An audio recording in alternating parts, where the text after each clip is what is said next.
Bom dia, meus irmãos, minhas irmãs. Deus abençoe o nosso dia com esta palavra que a gente vai ouvir hoje.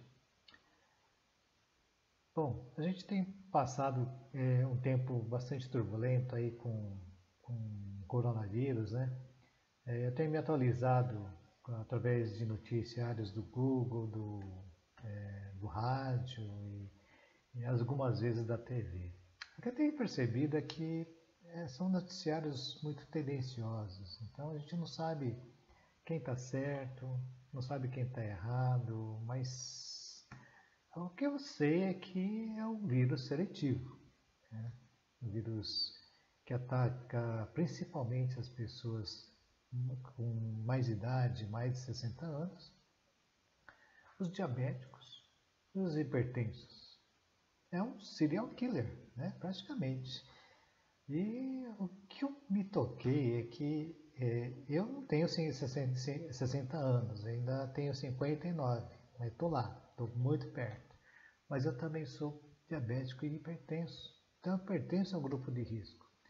E então, desde o dia 20, eu e a Esther, nós estamos isolados, né? Mas hoje eu não queria falar sobre coronavírus, né? Qual que é o papel do cristão? O que o cristão deve fazer? Porque a gente já está cansado de ouvir tanta coisa que a gente precisa fazer para evitar a contaminação. A gente tem que se fortalecer fisicamente, na saúde, para poder enfrentar, se por acaso a gente for contaminado, né? Mas a evitar o contágio é uma coisa necessária para nós. Então, mas esse tempo de isolamento, eu queria respirar um pouquinho, né? Eu queria esquecer um pouquinho esse negócio de coronavírus e falar de coisas belas, coisas boas.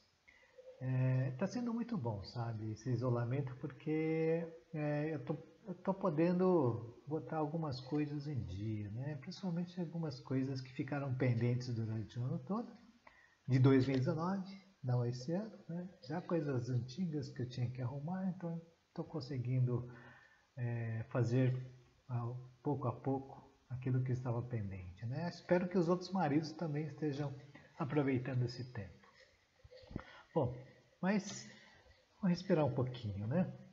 Esse tempo de isolamento, além da gente colocar a casa em ordem e tal, está servindo para a gente repensar um pouquinho o nosso relacionamento, nossa vida, relacionamento com as pessoas, relacionamento com Deus.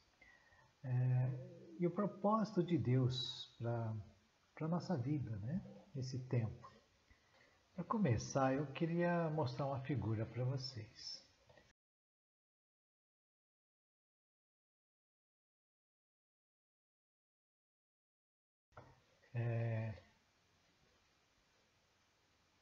O que será isso?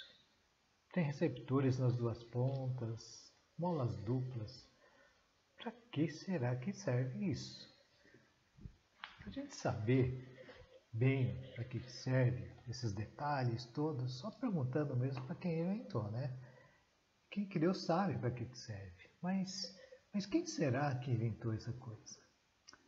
Eu sei, mas não vou revelar agora. Falando em propósito, né, o homem sempre buscou o propósito da sua vida. Isso é a história de milhares de anos, né? Essa busca aí vai durar a vida inteira. A gente começa se perguntando sempre o que eu quero ser, o que eu devo fazer na minha vida, que curso eu vou fazer, que profissão eu vou exercer, quais são as minhas ambições, quais são os meus sonhos, o que eu quero para o meu futuro. E a gente fica pensando essas coisas para pelo menos organizar o nosso caminho, né? Eu queria fazer isso, eu queria fazer aquilo. Tem N coisas que a gente pesquisa, a gente busca dentro de nós para a gente definir um propósito para a nossa vida. Mas o que eu queria dizer é que geralmente a gente começa pelo ponto errado, que é nós. Nós não devemos começar por aí. Eu queria ler com vocês Jó 12:10, que diz assim, Jó 12:10. Diz a palavra: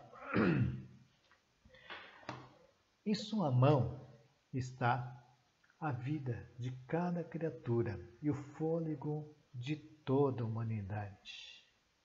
Olha só que interessante. Em sua mão, na mão de Deus, está a vida de cada criatura.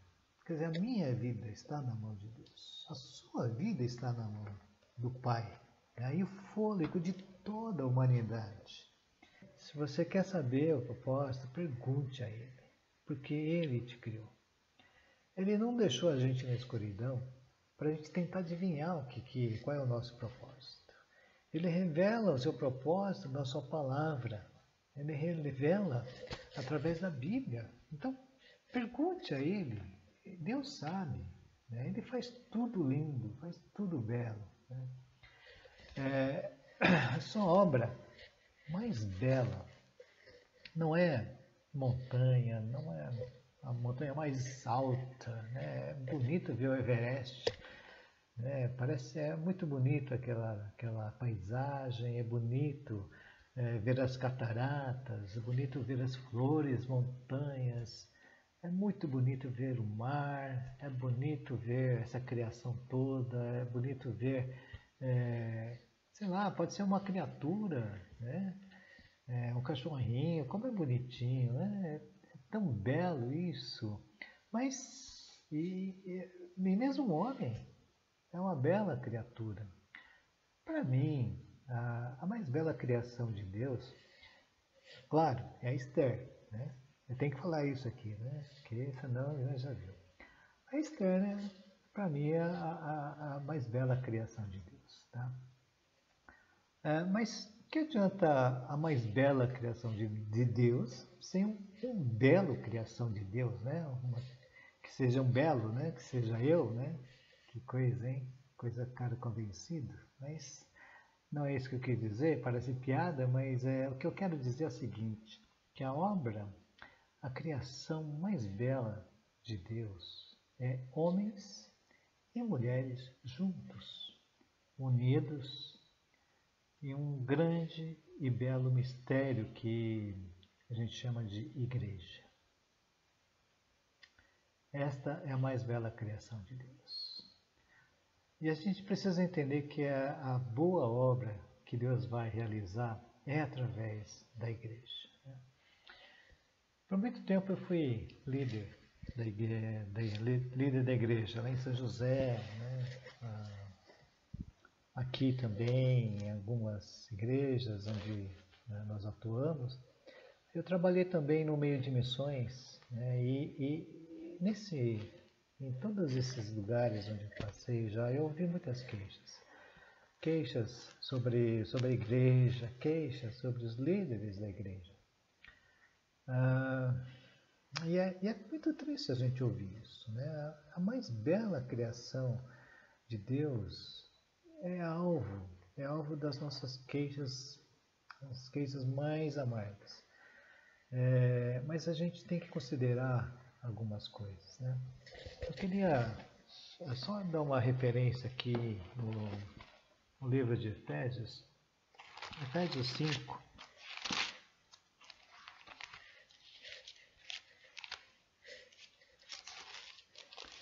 Efésios 5, um versículo bem famoso, um trecho bem famoso que fala sobre maridos amarem esposas.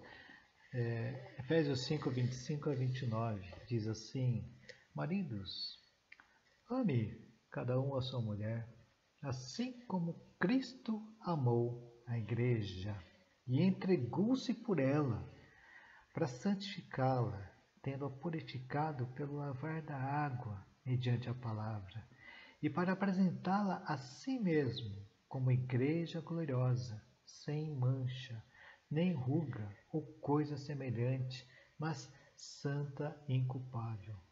Da mesma forma, os maridos devem amar cada um a sua mulher como a seu próprio corpo. Quem ama sua mulher, ama a si mesmo. Além do mais, ninguém jamais odiou seu próprio corpo, antes o alimenta e dele cuida, como também Cristo faz com a igreja. Cristo ama a igreja. Ele entregou-se por ela. Ele nutre, ele protege a igreja. E ela deve ser, então, bela. Eu me lembro que, antes da gente começar a namorar oficialmente, eu e a Esther, ela estava fazendo cursinho. E toda vez que eu esperava todos os dias ela no ponto de ônibus. E todos os dias eu esperava ela com uma maçã. Porque eu queria cuidar dela. Porque para mim, era bela. Né? Então, tchutchuquinha. Então eu queria cuidar dela. Né? Mas muitas vezes não é esse o nosso sentimento com relação à igreja. E muitas vezes, eu já ouvi pessoas falando assim, colocando muitos pontos negativos a respeito da igreja. Muitas pessoas ficaram magoadas com a igreja. Porque a igreja é isso, a igreja é aquilo. Mas a gente precisa considerar isso. Ela é a mais bela criação de Deus. Cristo ama a igreja. Ele se entregou por ela. E ela é bela. Então, se um dia a gente chegar a se queixar da igreja, é bom que a gente saiba disso, né? É bom que a gente saiba que Cristo ama esta igreja. Mesmo com todos os seus defeitos, Ele quer que ela cresça, Ele quer que ela seja madura, que ela esteja preparada para Ele. Eu queria hoje falar um pouquinho a respeito da mais bela criação de Deus, que é a igreja. Efésios, o nosso texto de hoje está em Efésios 4, do versículo 1 ao versículo 16. Quero ler com vocês. Efésios 4, do versículo 1 ao versículo 16. Como prisioneiro do Senhor, rogo-lhes que vivam de maneira digna da vocação que receberam. Sejam completamente humildes e dóceis, e sejam pacientes, suportando uns aos outros com amor. Façam todo esforço para conservar a unidade do Espírito pelo vínculo da paz. Há um só corpo e um só Espírito, assim como a esperança para a qual vocês foram chamados é uma só. Há um só Senhor, uma só fé, um só batismo, um só Deus e Pai de todos, que é sobre todos, por meio de todos e em todos. E a cada um de nós foi concedida a graça conforme a medida repartida por Cristo. Por isso é que foi dito: quando ele subiu em triunfo às alturas, levou cativo muitos prisioneiros e deu dons aos homens. Que significa ele subiu, senão que também havia descido às profundezas da terra?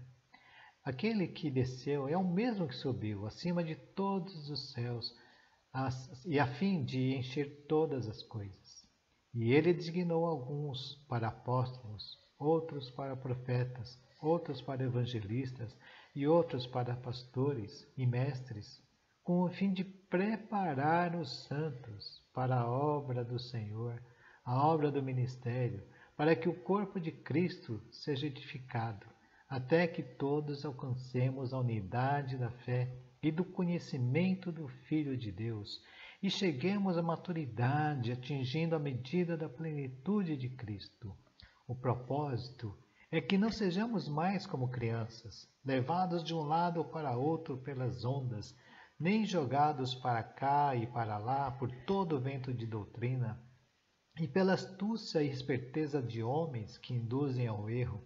Antes, seguindo a verdade em amor, cresçamos em tudo naquele que é a cabeça, Cristo. Dele, todo o corpo ajustado e unido, pelo auxílio de todas as juntas, cresce e edifica-se a si mesmo em amor, na medida em que cada parte realiza a sua função. Amém. Paulo nos fala da igreja, o que deve acontecer na igreja, como ela vai ser preparada, adornada para o encontro com Jesus. Do versículo 1 ao versículo 6, Paulo ele instrui quanto à unidade da igreja. E do versículo 7 ao versículo 12, ele vai falar a respeito da capacitação da igreja. E os demais versículos, do versículo 13 ao 16, ele fala sobre a maturidade, aonde nós devemos chegar, né? Então, do versículo 1 ao 6, fala sobre a unidade da igreja. Eu diria o seguinte, que unidade não é um caminho fácil. A primeira barreira que a gente encontra nesse assunto de unidade, infelizmente, somos nós mesmos. Pois é, nós somos uma barreira. Para prosseguir em unidade, a gente tem que praticar o altruísmo, né, que é um posto de egoísmo. É a gente se quebrantar diante do Pai, deixar de confiar em nós mesmos, as nossas capacidades, se quebrantar e reconhecer a nossa limitação. E também reconhecer a grandeza, né, do nosso Senhor. Isso sim nos leva a confiar em Deus, né? Então, mesmo que a gente sinta ferimento, a dor, né? Se sinta ferido, se sinta aquela dor causada por aquelas pessoas que magoaram, que ferem a gente tem que aprender a perdoar as fraquezas dessas pessoas, perdoar as suas ofensas. Assim, em vez de desprezo, né? Desprezo a nossa atitude assim de imediato, assim que a gente, né, é ofendido, a gente, né, leva aquele choque, mas logo em seguida você quer desprezar aquela pessoa. Então esse sentimento, né, essa atitude, a gente tem que aprender a lidar com essas coisas. Eu queria ler com vocês Efésios 4, 29.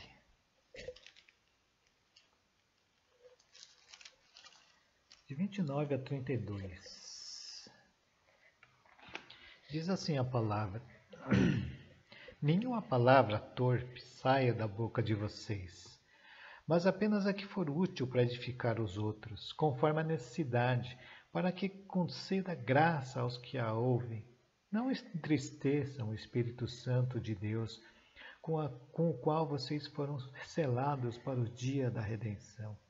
Livrem-se de toda amargura, indignação e ira, gritaria e calúnia, bem como de toda maldade.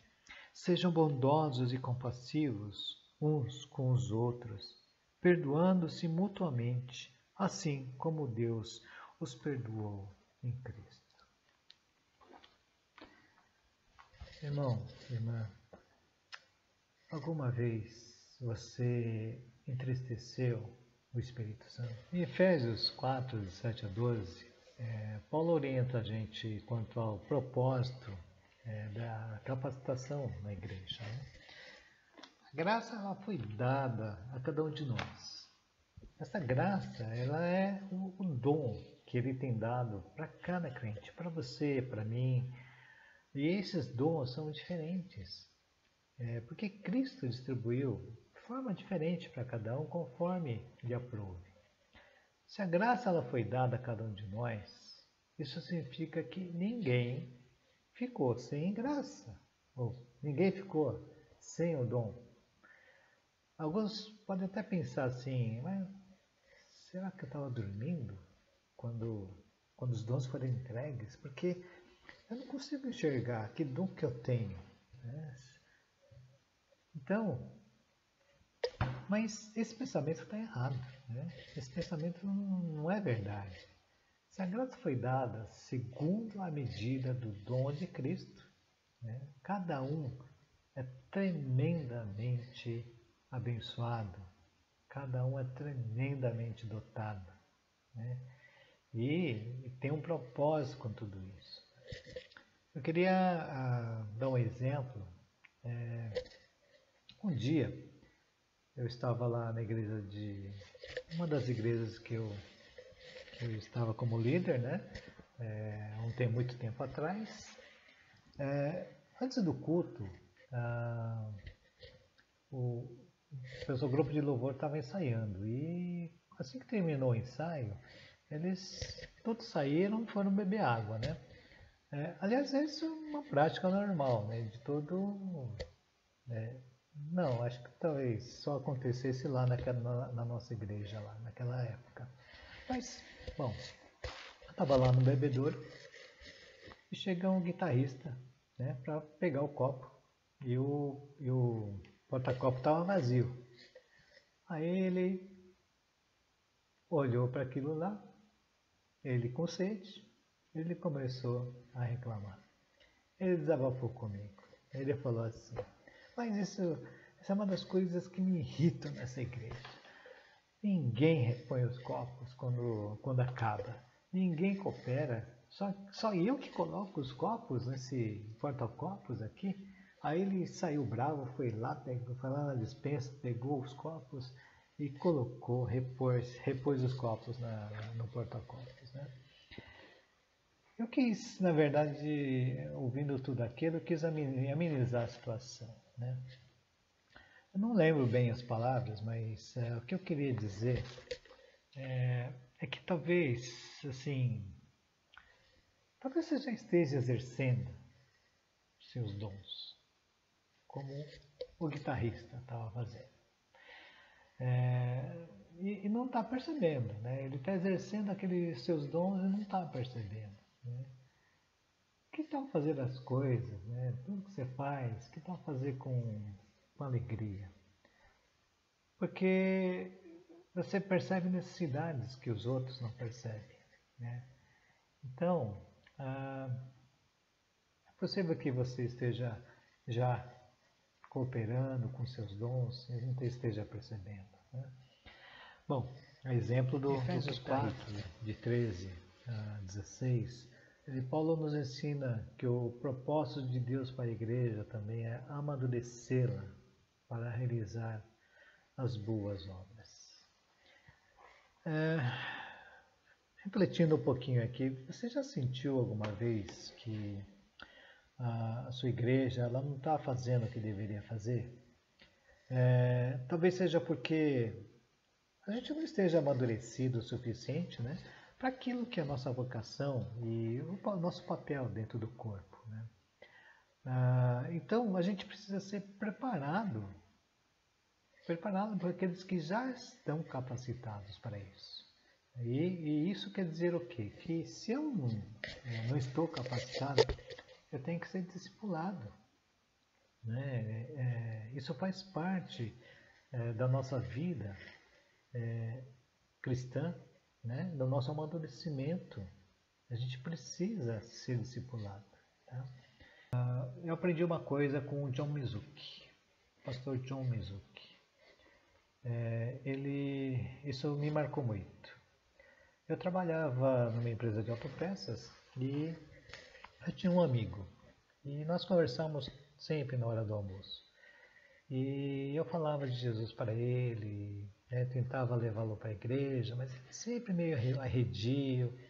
A gente falava muito mesmo sobre religião e tal, e ele, mas nem tchus, né? Ele parece que era um papo que não tinha fim. Aí eu fiquei cansado, né? Falei, meu Deus, como é difícil esse rapaz. Mas tudo bem, vai. Vamos tentando, né? Insistia e chegava a ficar chato. Eu era chato, né? Mas um dia o John Mizuki ele foi para a nossa igreja para fazer uma capacitação de evangelização. E foi muito interessante. Aprendi muito com ele. Ele chegou e falou assim, olha, você tem pessoas na nossa família, tem amigos na nossa escola, na nossa igreja, e que são, né, que você gostaria que essas pessoas conhecessem Jesus, né? E o John, ele falou uma coisa interessante. Ele falou assim, olha, primeira coisa que a gente precisa fazer, se você quer apresentar Jesus, quer levar a salvação para essas pessoas, é orar por elas. Ore por elas. Essa é a primeira coisa. Coloque o nome delas diante do Senhor. E foi o que eu fiz.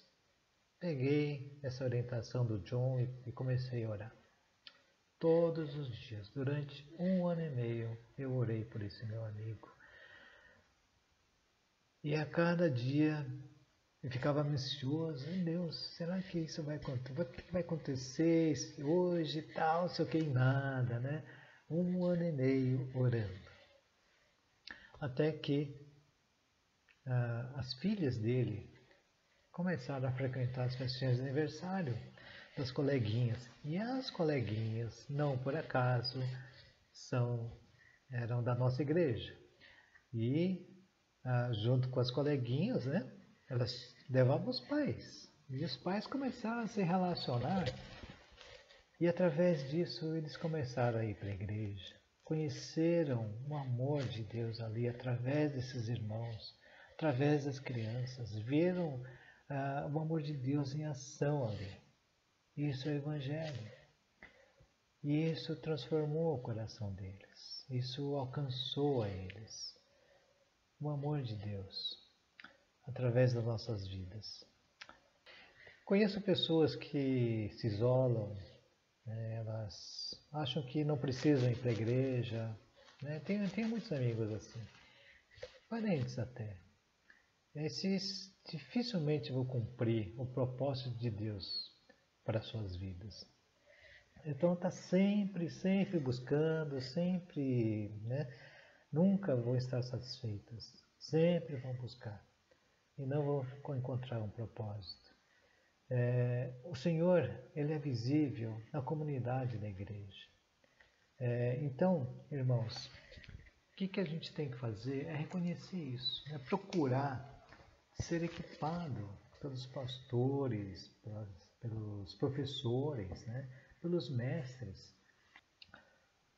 Mas você pode estar pensando assim, mas eu não quero atrapalhar o pastor, eu quero, ou a pastora, ou os professores, né? Porque eles devem estar muito culpados, né? Acho que fazendo isso eu vou só atrapalhar. É que nada, não pense assim não.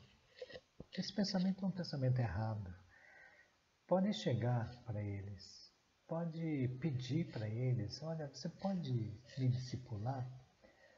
Pode ter certeza que eles vão fazer com o maior prazer, com a maior alegria, porque eles foram capacitados para isso. Né? Em Efésios 3, 16 a 19, um trecho que diz assim, oro para que, com as suas gloriosas riquezas, Ele os fortaleça no íntimo do seu ser com poder por meio do seu Espírito, para que Cristo habite no coração de vocês, mediante a fé, e oro para que, estando arraigados e alicerçados em amor, vocês possam, juntamente com todos os santos, compreender a largura, o comprimento, a altura e a profundidade. Olha só, juntamente com todos os santos, compreender a largura, o comprimento, a altura e a profundidade, e conhecer o amor de Cristo que excede todo o conhecimento, para que vocês sejam cheios de toda a plenitude de Deus. Né?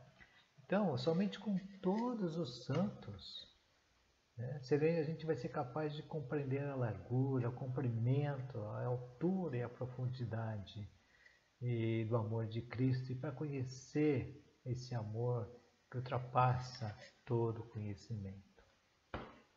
Bom, versículo 16, para terminar aqui, diz assim,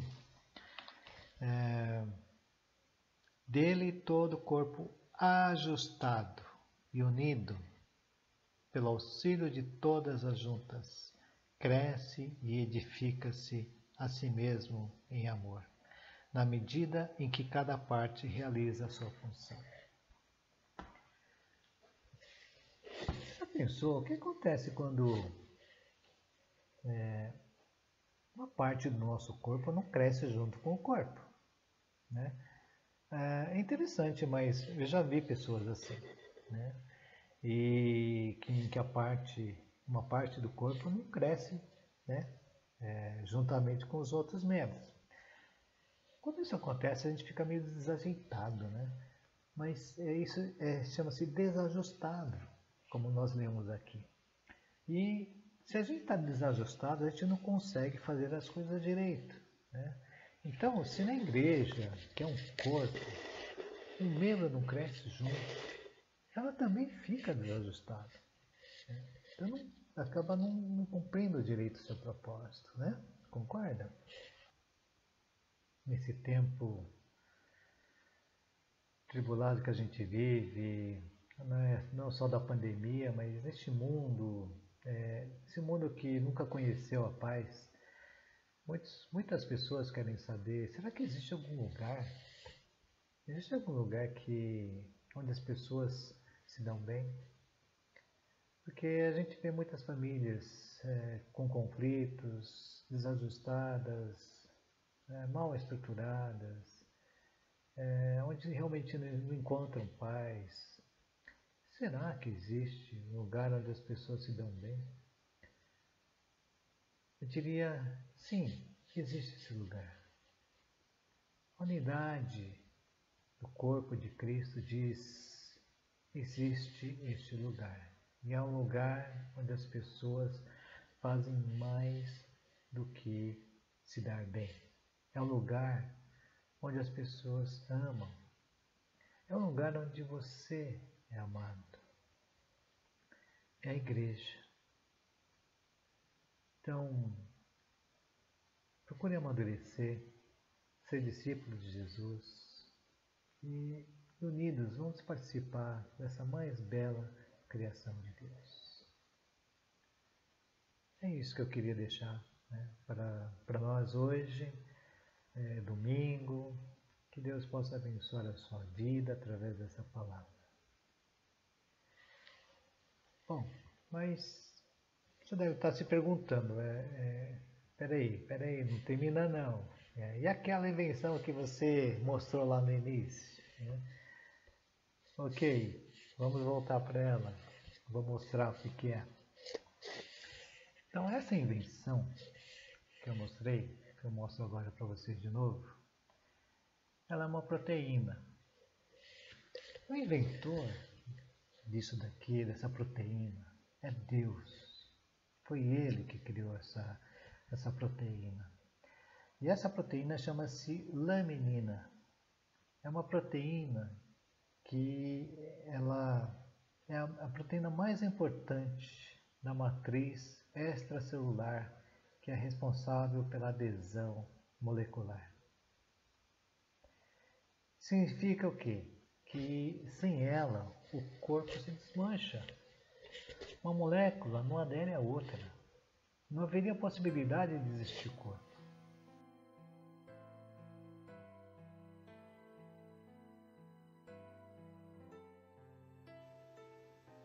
Você consegue perceber o formato da proteína? O que te lembra essa proteína, esse formato?